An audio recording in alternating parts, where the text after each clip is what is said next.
오늘 레위기서는 우리에게 하나님 앞에 예배를 드려라, 거룩한 백성이 되라 라고 하는 것이 레위기의 전체 주제입니다. 그런데 거룩한 백성이 되려고 하면 오늘 시간에 배워야 될 것 첫째가 무엇이냐 하면 예배 드리는 백성이 주님 앞에 거룩한 삶을 살아가는 백성이다라고 하는 거죠. 여러분, 이 한 가지 조건을 잘 충족하고 있습니다. 오늘 여러분들이 예배 드리잖아요. 예배 드릴 때 구약시대에는 어떤 예물을 가지고 왔느냐, 제물을 가지고 왔느냐, 그게 소나 양이나 염소를 가지고 왔습니다. 가난한 사람은 밀가루를 가지고 오기도 하고 산비둘기, 집비둘기를 가지고 오기도 해서 제물을 가지고 오는 데는 하나님이 빈부의 차를 다 인정하시죠. 그런데 동일하게 모두가 실천해야 할 제물은 흠이 없는 제물이다라고 하는 것입니다. 그래서 백성들은 제사를 드리러 갈 때에 오늘 내가 황소를 가지고 제사를 드리러 가야 되겠다, 그렇게 하면 그 전날 또는 일주일 전에 그 황소를 숫송아지 1년 된 거를 잘 구별하여 놨다가 잘 먹이고 그 다음에 그 전날 씻기고 잘 재워서 데리고 간단 말이에요. 최고의 것을 가져가야 되니까 제사장은 또 최고의 것이 왔는가 이리 살피고 저리 살펴요. 혹시 눈이 잘못됐나, 귀가 잘못됐나, 상처가 났나, 비루한 것, 그러니까 말라 비틀어졌나. 말라 비틀어져도 안 돼요. 병들어도 안 돼요. 다리를 절어도 안 돼요. 상처가 긁혀도 안 돼요. 여러분, 흠이 없는 건 그런 거잖아요. 어제 제가 편의점에 가서 라면을 한 봉다리 샀습니다. 라면을 한 봉다리 샀는데 편의점 가니까 낱개로 파는데 한 봉다리를 달라 그러니까 창고에 가서 가지고 오는데 이 겉봉투가 찢어져 있더라고. 그러니까 이 친구가 손님, 팔 게 없습니다. 왜요? 전혀 없어요. 그랬더니 하나가 있기는 있는데 이 봉다리가 찢어졌다 이거야. 갖고 와 보세요 라고 하니까 라면 안에 몇 개 들어있는지 아세요? 5개. 예, 겉봉투가 찢어져 있는 거야. 그러니까 상품이 흠이 있다는 거지. 그래서 못 팔겠다는 거지. 까다로운 손님 같으면 못 팔 거 아니에요? 근데 저는 필요했거든. 그러니까 괜찮아요, 주세요. 그럼 깎아줘야 되는데 깎아주지 않고 다 받더라고. 그런 게 흠이 있는 물품이다 이 말이죠. 식당에 갔는데 여러분들도 우리 다 음식은 잘 못 만들지만 입맛은 전문가가 됐잖아요.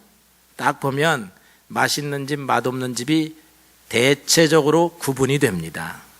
참, 이 집은 이렇게 해가지고 어떻게 식당을 할까, 이 걱정되는 집이 있어. 내가 해도 이만큼은 하겠다, 이런 집이 있어. 이러면 손님이 어떻게 해야 돼요? 식당에게 있어서 왕은 누구입니까? 식당에 있어서 왕은 손님인데 손님이 그 다음에 가겠어요? 안 가죠. 최고의 제물을 드리지 아니하면 사용자가 받지 않는 겁니다.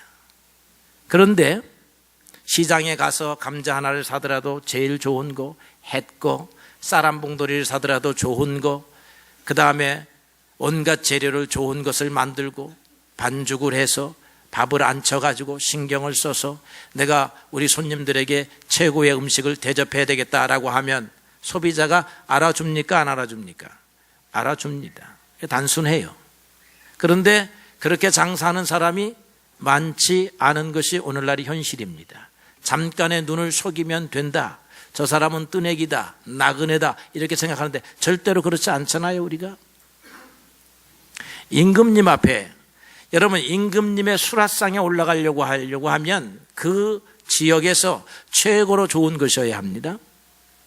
TV 보시죠? 그 사람들 자부심이 이렇게 있어요. 이거 임금님 수라상에 올라가던 쌀입니다. 임금님 수라상에 올라가는 잉어입니다. 임금님 수라상에 올라가는 그런 꽃감입니다. 그런 꽃감, 그런 굴비를 딱 가진 동네는 우리가 최고의 것을 가졌다는 거지. 그래서 어떻게 해선 최고의 것을 또 그 안에서 고르고 골라가지고 바치는 것이다 이 말이지. 하나님 앞에 가는데 그런 재물을 가지고 가야 했지요. 그런데 여러분 처음에 우리가 손님을 대접할 때 또는 높은 사람을 대접할 때 이렇게 대접한단 말이에요. 그런데 이게 매일 반복이 돼요. 매일 반복이 되면 사람이 이제 그런 긴장감, 잘해야 되겠다 하는 생각이 없어지지요. 그래서 그냥 아무렇게나 하는 것입니다. 이 제사도 하도 많이 드리다 보니까 제사장도 군기가 빠지고 백성들도 이 믿음이 빠져가지고 예배를 드리고 제물을 골라 가지고는 가는데 적당히 가지고 가더라 이 말이죠. 그래서 저는 것을 가지고 가, 눈먼 것을 가지고 가, 상처난 것을 가지고 가. 그러면 제사장하고 결탁을 하는 거예요. 제사장님, 요 시장에 내다 팔면 요 저는 것은 한 푼어치인데 온전한 것은 5푼짜리야. 그런데 제사장이 받아주시면 제가 한 푼을 뒤로 제사장님께 드리겠습니다. 이런 것도 생겨나는 거야. 그래가지고 제사장은 또 처음에는 이렇게 문제가 있는 것은 율법에서 금하고 있으니까 큰일 납니다 라고 했다가 뒤에서 뇌물 한 동전 한 입 받으면 알았어요. 어차피 태울 거, 어차피 각들 거, 그게 무슨 상관이 있느냐 이렇게 되었다는 거지. 그러니까 선지자들이 구약성경 내내 보면 이 예물 드리고 제물 드리는 것에 대해서 굉장히 신랄하게 비판을 합니다. 이게 오늘날 우리로 말하면 여러분 옛날 어른들은 그렇게 생각을 했어요. 예배당에 올 때 남자는 정장을 하고 온다, 여자는 가장 좋은 옷을 입고 온다, 목욕하고 온다, 머리 감고 온다. 다 그렇게 오셨죠 여러분들 다. 주일날에도 샤워 안 합니까? 저는 평일날에는 샤워 안 해도 주일날에는 합니다. 뭐 그런 거. 옛날에 제물을 드린다, 하나님 앞에 간다라고 할 때 이런 마음으로 우리가 갔다 이 말이죠. 그래서 오늘날 젊은이들이 좀 자유분방한 게 어른들의 눈에는 조금 안 차, 성에 안 차. 근데 사실 우리가 예물을 오늘날에 와서는 예물이 이 마음의 상태로 바뀌었기 때문에 그런 부분은 조금 이해가 필요합니다. 그런데 구약시대의 백성들이 그런 잘못을 저질리기도 하지만 또 다른 잘못을 저질렀어요. 그 잘못이 뭐냐면 최고의 것을 갖다 드리기는 해. 최고의 황소, 최고의 염소는 갖다 주었는데 이 마음은 안 드리는 거야. 그냥 갖다 던져놓고 가는 거야. 이게 이제 매너리즘이죠. 쉽게 그냥 맨날 반복되는 것이니까 좋은 것은 갖고 왔지만 이 좋은 것을 갖고 올 때 맨 처음에 좋은 것은 마음까지 가지고 가는 거예요. 부모님한테 좋은 선물을 가져갈 때는 이걸 가져가면 기뻐할까 저걸 가져오면 기뻐할까 이 마음이 담겼는데 이게 이제 습관이 되다 보면 이 또 선물 많이 하는 기관들이 있어요. 기관이 되다 보면 열어도 안 보지 그냥 주문해서 나눠줘라 이렇게 하는 예물이 되더라 이 말이죠. 그런 예물들을 우리가 받고 삽니다. 그러니까 시편 50편에 이렇게 기록을 했어요. 하나님께서 하도 그런 일이 많이 벌어지니까 나는 네 재물 때문에 너를 책망하지 아니한다. 내 번제가 항상 내 앞에 잘 차려져 있다. 나는 여러분들이 교회 출석하는 것 때문에 책망하지 않겠다. 여러분들이 다 번듯한 모습으로 교회에 온다. 뭐 그런 얘기예요. 내가 숫소의 고기를 먹으며 염소의 피를 마시겠느냐? 내가 그런 하나님이냐? 염소 고기 먹고 숫소의 피를 마시려고 너희들에게 제사드리라고 하느냐? 그러면서 감사로 좀 예배를 드려라. 내가 원하는 백성은 감사로 제사를 드리는 백성이다. 내 서원을 좀 갚아라. 내가 원하는 백성은 자기의 서원을 갚는 그런 백성이다. 나한테 부르짖어 보아라. 환난을 만났는데도 부르짖지 않는구나. 내가 원하는 백성은 환난을 만나면 하나님 하고 부르는 백성이다. 환난 날에 나를 부르라. 내가 너를 건질 것이다. 그것이 나를 영화롭게 하는 것이다. 하나님을 하나님답게 인정하는 게 뭐냐면 하나님만이 우리의 구원자이십니다. 여러분, 이렇게 인정하는 것이 하나님을 영화롭게 하는 거예요. 어떠한 재물보다도 그게 귀한 재물이다 이 말이죠. 재물을 드리되 하나님 앞에 감사하면서, 그리고 소원을 갚는다고 하는 말은 이 재물은 하나님에게만 드리는 겁니다. 하나님만이 나의 재물을 받으실 수 있는 분입니다. 하나님만이 내가 일생토록 섬겨야 할 주인이십니다. 그게 소원을 갚는 거고, 주님, 내가 이런 어려움을 만났습니다. 내 지혜를 의지하지 않게 하시고 하나님의 길을 열어주시옵소서. 똑똑한 사람들이 많아서 무슨 일이 일어나면 기도하지 않고 먼저 내가 처리하려다가 낭패를 보는 때가 많아요.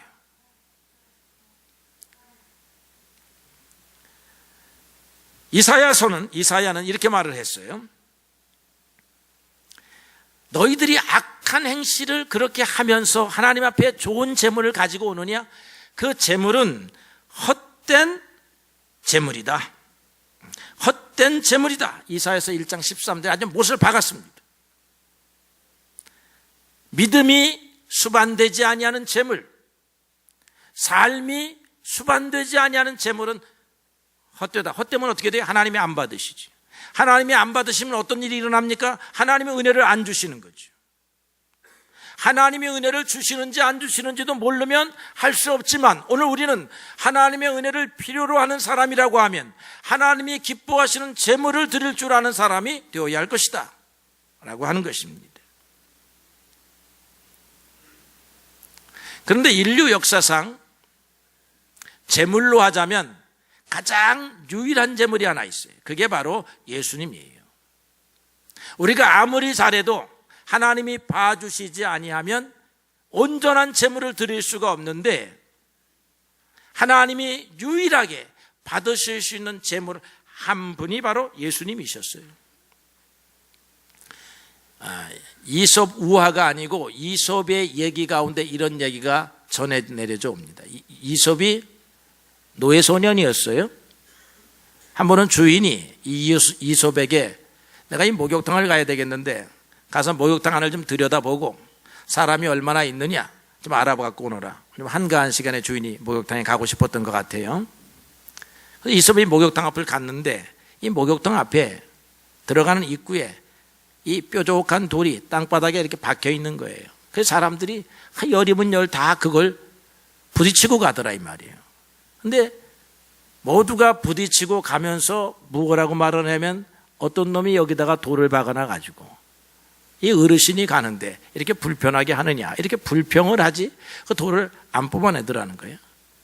그래서 한나절 동안 지켜보니까 딱 한 사람이 거기에 발에 걸려서 기우뚱하더니 얼른 발밑을 보고 그 돌멩이를 파내어 놓고 한쪽으로 치워놓고 들어가더라는 거예요.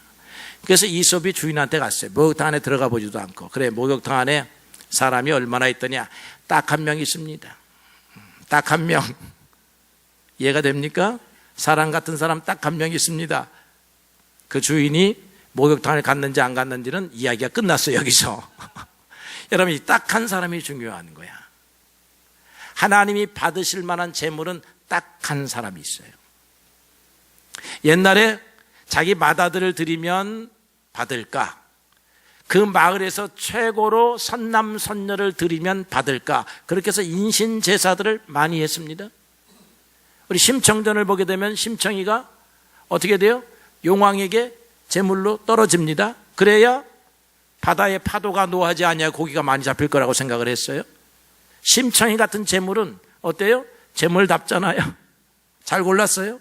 그런데 우리가 신앙적으로 보게 되면 하나님이 받으실 수 있는 유일한 제물은 예수님 한 분이었다 이 말이죠. 예수님은 왜 하나님이 받으시는 유일한 제물이 되을 수가 있느냐라고 하면, 하나님께서 인간을 구원하고 싶으셨는데 이 구원을 위하여 제물을 받아야 되는데 그 제물은 죄가 없는 인간이어야 했습니다. 예수님은 히브리서를 보니까 죄가 없으신 분이셨어요. 시작부터 죄가 없으신 분입니다. 그분의 공생애와 삶의 전체에 죄를 찾을 수 없는 그런 분이셨어요. 우리들은 죄를 이길 수 있는 인생들이 아닙니다. 우리는 하나님으로 말미암아 죄를 용서받을 수 있는 존재이지 우리 스스로 하나님 앞에 가서 죄가 없다 할 수 있는 그런 존재가 아니에요.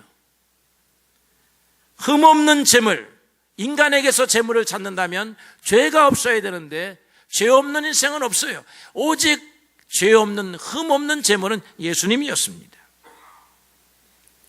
아무리 거룩하게 자기를 준비한 제사장들도 이 지성소에 들어가려고 하면 속죄의 제사를 자기를 위하여 먼저 드렸습니다. 하나님 나의 죄를 용서해 주십시오 하고 속죄함을 받고 다음에 백성들의 죄를 속하는 의무를 행합니다. 예수님은 그런 분이 아니었다는 것이죠. 그 다음에 예수님은 향기로운 제물이라 에베소서 5장 2절에 보니까 그는 우리를 위하여 자신을 버리사 향기로운 희생 제물로 하나님께 드리셨다라고 했습니다. 왜 향기로운 제물이냐? 이솝이 말한 사람다운 사람이었어요. 사랑하시던 분, 자기를 내어주신 분, 사랑을 위하여 예수님이 이런 말씀을 했습니다. 나는 양들을 위하여 내 목숨을 버리노라. 양을 위하여 목숨을 버리는 거죠. 부모를 위하여 목숨을 버릴 자식은 없어도 자식을 위하여 목숨을 버리는 부모는 있는 줄로 압니다. 그 자식한테는 그 부모가 최고이지요. 근데 주님은 우리와 그런 관계가 아니었어요. 그런데 주님은 하나님이 맡기신 양떼야. 우리가 하나님이 맡기셨기에 그 양떼를 위하여 자기의 생명을 내어주신, 하나님이 받으시기에 순종했던 그런 향기로운 제물이었다는 거지. 그 다음에 예수님은 효력을 발생하는 유일한 제물입니다. 송아지로 제사를 지나면 그 순간 효력을 발휘합니다. 양떼로 제사를 지나면 그 제사를 드리는 순간 효력을 발휘하지만 예수님은 영원한 효력을 발휘하시는 유효한 제물입니다. 그래서 여러분들이 이 예수님과 함께 하나님의 제단에 나아가지 않고는 하나님의 기뻐하심을 받을 생명이 하나도 없다는 것이에요. 하나님 앞에 홀로 가면 안 돼요. 예수님과 함께 가야 합니다. 진짜 손과 손을 포기하고 발과 발을 포기하여 가야 합니다. 예수님 때문에 우리가 하나님 앞에 미쁨이 되었습니다. 예수님 때문에 우리가 하나님 앞에 자녀가 되고 의인이 되었다라고 하는 것이죠. 그래서 우리도 이 땅에 살아가면서 흠없는 제물로 살아가야 한다. 우리의 삶 전체가 하나님의 제물이라고 할 것입니다. 바울은 로마서 12장 1절에서 이렇게 말했습니다. 내가 하나님의 모든 자비하심으로 너희를 권하노니 너희의 몸을 하나님이 기뻐하시는 거룩한 산 제물로 드리라. 이것이 너희가 드릴 영적 예배니라. 영적이라는 게 뭘까? 옛날에는 눈에 보이는 거 가지고 가서 드리는 것이 예배였다라고 하면 오늘은 너의 몸, 너의 삶의 전체를 하나님께 드리라는 것입니다. 그것이 오늘 찬양을 부르는 주를 위하여 살고 주를 위하여 죽으리라 하는 말이 될 줄로 압니다. 사도 바울이요, 죽음을 눈앞에 두고 디모데에게 편지를 썼습니다. 감옥에 잡혔습니다. 사형 집행을 당하기 직전입니다. 고별 편지를 디모데 전후서 씁니다. 두려움과 불안의 편지가 아니라 확신의 편지를 씁니다. 그 내용의 일부가 이렇습니다. 디모데전서 4장 6절의 말씀, 전제와 같이 내가 벌써 부어지고 나의 떠날 시각이 가까웠도다. 이 전제라고 하는 말은 부어드리는 제사를 드리는 거예요. 이 번제를 드릴 때에 송아지, 양, 염소 다 각을 뜨고 내장은 내장대로 다 씻어가지고 놓고 난 다음에 거기에다가 포도주를 붓습니다.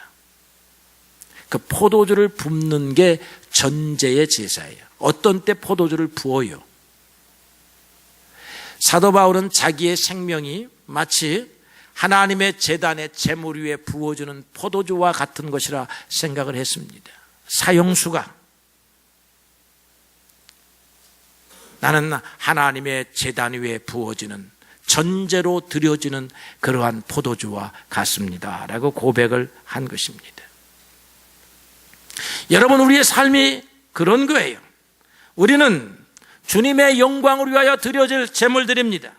누가 바울의 목숨을 빼앗는 것이 아니고 바울 스스로가 자기의 생명을 주님께 바치고 있어요. 여러분, 우리가 어떤 일에 열심을 내는 것은 누가 열심을 강요하는 것이 아니라 내가 하나님 때문에 거기에 열심을 내는 거예요. 그게 믿음의 재단입니다. 그래서 여러분들이 사명을 가져야 돼요. 자녀 기르는 것도 하나의 사명이 될 수 있습니다. 청년들을 기르는 것도 사명입니다. 나의 사업을 사명으로 하면 그것이 나의 삶을 하나님께 드리는 제물로 드리는 것과 같은 것입니다.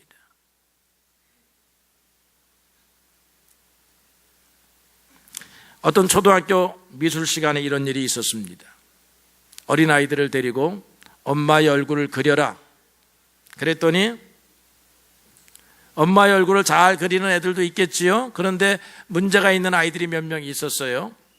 그림 3가지가 뽑혀 나왔습니다. 첫 번째 그림을 보니까 눈도 크고 쌍꺼풀도 있고 머리도 착 했는데 귀가 없어. 엄마가 귀가 없는 거야.